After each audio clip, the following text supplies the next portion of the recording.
লাউ আর পটলের খোসার ভর্তা যে এত মজা হবে সেটা কল্পনাও করিনি। আজ প্রথমবার লাউ আর পটলের খোসা দিয়ে ভর্তা বানালাম। এটার জন্য প্রথমে লাউ আর পটলের খোসাগুলো একসাথে ভালো করে ধুয়ে এটা সিদ্ধ করে নেব। সিদ্ধ করা হয়ে গেলে ঠান্ডা করে তারপর ব্লেন্ডারে এগুলো পেস্ট করে নেব। এই তো পেস্ট করা হয়ে গেছে। আর গরম তেলে দিয়ে দিব পেঁয়াজ কুচি, রসুন কুচি, দিয়ে দেবো এটাতে আদা রসুন বাটা অল্প পরিমাণে, আর দেবো হলুদ মরিচ গুঁড়া, পরিমাণ মতো লবণ। আর এটাতে অনেকে শুটকি দেয়, আবার অনেকে ডিমও দিতে পারে। তো আমি কোনো কিছু দেইনি, আমার কাছে এভাবেই ভালো লাগে। তো এখানে একটু গরম মশলা দিয়ে দিয়েছি, আর দিলাম ওই লাউ আর পটলের খোসা পেস্টগুলো। তো দিয়ে ভালো করে এটা আমি রান্না করে নেব। এটা খুবই মজা হয়।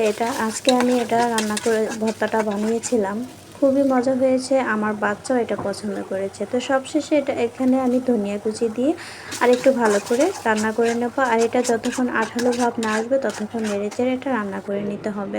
এই তো ভর্তাটার ফাইনাল লুক কেমন হলো অবশ্যই কমেন্টে জানাবেন, আর এটা ট্রাই করে